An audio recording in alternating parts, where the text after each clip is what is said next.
Bienvenidos! Welcome back to our channel. Yeah, in this video we made it to Tlaquepaque. This is one of the Pueblo Magicos here in Jalisco. It's in the greater Guadalajara metropolitan region. It's a great little place to come and shop for artisanias, taste some delicious Mexican food, and have a couple drinks. It's a beautiful little town. And we're excited to explore, to shop, see what's there. Let's get to exploring this cute little area of town. Ven con nosotros. Let's go. Hi, I'm Avi. And I'm V. Traveling isn't just about where you go. It's also about what you experience along the way. We'll show you how we've learned to travel smarter, eat better, and play harder. So that you can experience more. So, what's Tlaquepaque? It's a little Pueblo Magico within the greater metropolitan area of Guadalajara. It's known for its ceramics, its blown glass, its textiles, and its beautiful colonial architecture. It's a very historic area that's contributed a lot to the cultural tapestry of Mexico over the years. It was designated a Pueblo Magico in the year 2018. It's become a tourist destination for anyone visiting the city of Guadalajara. This reminds me a little bit of the artisanal area in Cabo. These streets are lined with shops and galleries, and all the buildings are so cute. There's so much art everywhere. It's very well known for mariachi as well. Sounds like it's going off in there.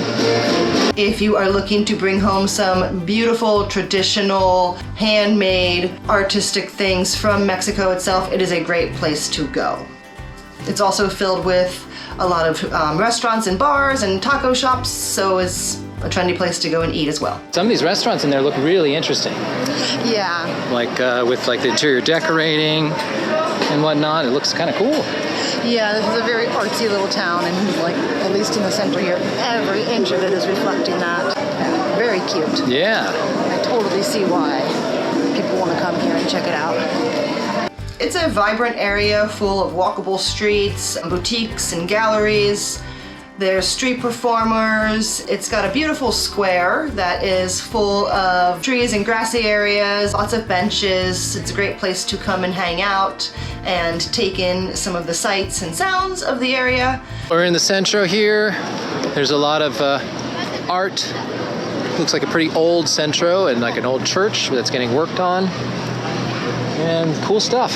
And there's lots of food vendors in the main square as well, where you can eat some delicious or possibly not so delicious snacks if you are so brave enough. All depending upon your tastes, of course. You guys, I think I've discovered the most disgusting food combination I've seen in Mexico. It's chips from a plastic bag, instant soup, corn and mayonnaise, and then something else gets put on top. And more chips. That is the most disgusting creation on earth. Yeah, actually it has some historical, cultural significance as well. Hidalgo Garden was built in 1950 in honor of the father of the fatherland, Don Miguel Hidalgo y Costilla. Houses a bronze monument. It's a symbol of the abolition of slavery. And this marks the route that Hidalgo took in search of our independence. Interesting. There's also several churches nearby that we didn't visit, but all old churches in Mexico are beautiful and worth checking out if you have the time. It also houses the locally celebrated Sergio Bustamante's art gallery. And you can see some of his pieces displayed along the andador, the walkway where tourists walk to shop and eat. You can see very interesting sculptures of his kind of dotting along that promenade. And then there's even the gallery you can go inside and check out. The man chicken, the man rooster, his little feet. Does he have a butt? He does not have a butt. Yeah, he's a well-known Jaliscan artist. He's a bronze worker, and you can find his work on streets and squares throughout the state. There's lots in Puerto Vallarta, for example, as well.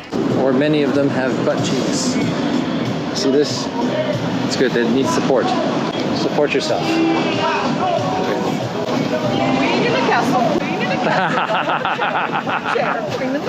Go do this. Go do this. Oh, well.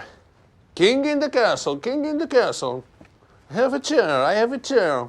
And also in the city of Guadalajara, in the historical center, you'll find a bunch of his work there too. There are several awesome boutiques worth checking out when you are in Tlaquepaque. We took the time to stop into a few. We're going into Magic Tree, Pueblo Magico. Oh, that is what that means, huh? They sell everything from beautiful, amazing embroidered textiles, lots of ceramics and beadwork, basically all the art of the region. A lot of it, the really good artisanal stuff, is produced here in this little area. You'll also find lots of booths and kiosks up and down the main streets as well, where you can find more like typical tchotchke souvenirs like magnets and hats and things like that. And about, I'd say maybe a mile down the promenade, maybe a little less, you can find the Tlaquepaque letters that people like to pose in front of and get selfies with. Yeah, pretty much every city and town in Mexico has colorful painted letters somewhere in a main square or a prominent area that people like to take pictures with, so. We did some shopping. After exploring for a little while, I was getting very hungry, so we went back to the main square. We found ourselves a taco joint. It had upstairs seating, and we were lucky enough to get a table right by the balcony's edge. And so we got to eat some really yummy tacos. Yeah, the food was really good there. Ooh, I'm gonna try a few of these different ones. Pastor, suadero, tripa. I want to try the tripa. They've got ojo again, lengua, carnitas, buche, maciza, cuerrito, costilla. What do you get there, Bizev? One pastor and one carnitas. Very traditional. We got a trompa and some pineapple and just the carnitas meats. And I guess Tortillas look handmade. They do. Hecho a mano. Not super big. No. What'd you get? I got a gringa. It's like a grilled quesadilla stuffed with onions and meat and pineapple. In this case, it's pastor. And we get this awesome little spread of salsas and condiments. Provechito. And we get to eat overlooking this beautiful plaza filled with trees and fountains, and it's gorgeous. So its atmosphere was great, and the prices were pretty reasonable too. I don't remember what it was called off the top of my head.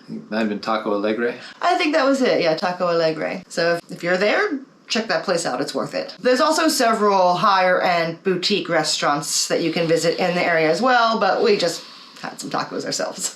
Yeah. That's more our speed. You might have seen in another video that we took the train from Guadalajara Centro to the Tlaquepaque Centro station. And our goal was to get there from that Centro station to the Jardín Hidalgo. A little oversight on our part where we didn't research that part of the journey, and it turns out it would have been like a 20-minute walk. Turns out Tlaquepaque itself is a bigger city, but when you hear about Tlaquepaque as like a tourist attraction, they're really just talking about this one neighborhood of Tlaquepaque, where these artists and boutiques and galleries all are within a few blocks. I guess it was a failure on my part when I planned the trip. I didn't realize how big Tlaquepaque was, and I assumed the train station called Tlaquepaque Centro would put us closer to where we wanted to go. But it didn't. It puts you more in the center of the actual city. It's most of the way there. Yeah, I wouldn't say it's about that a 20-minute far walk. out of It's the not. way, but It's not doesn't get you terrible. all the way there. No, yeah, but you still have to take an Uber. Or walk Or 20 taxi, minutes. Or walk 20 minutes. We chose to take an Uber. We stayed in a hotel in the centro of Guadalajara. It would have been better in hindsight to take an Uber directly from there to Jardín Hidalgo and not even go through the train route. Although if you take the train, you will get to see the outlying neighborhood and get a feel for the larger vibe. I think it was like $1 or so for the train for each of us. An Uber would have only been about $6 or $7. So in hindsight, we would have just saved the time and the effort and taken an Uber directly from the Centro. Part of the reason we took the train was that we wanted to take the train while we were in the city, so it was a good excuse to do that. But yeah, we wouldn't recommend that you do it the way we did it. We'd recommend you just take an Uber. It's about a 30-minute drive from the Centro to the Jardín Hidalgo area, and it's a also a 30-minute train ride from the Centro to the Tlaquepaque Centro, but that discounts all the adjacent and adjoining linking you'd have to do and walking you'd have to do, which would take like an hour both ways. I think it's worth the $5 extra to save all that time and not walk. And you're gonna do a lot of walking while you're in Tlaquepaque itself, because it's a whole pedestrian zone. So you might as well save the energy too and not add a 40-minute walk there and back to your trip. Although it's a little darker, it's nice that it's shady right now. It's a little cooler. Yeah, some clouds have come over, little sprinkles, but nothing major. Yeah, it's a little cooler now, that's for sure. Yeah. Nice to walk around in. We found the weather here in Guadalajara to be almost perfect, really. Right. At least this time of year. Yeah. Tlaquepaque is definitely a great place to go if you are visiting Guadalajara, if you want to do some shopping and check out some amazing, beautiful architecture. It's a quaint, gorgeous little Pueblo Magico and definitely worth checking out. Well, we hope you enjoyed that little trip through Tlaquepaque. We thank you for coming along with us, and we hope you enjoyed this video. And we'll see you in the next one. Bye! Hasta la vista. Or nos vemos.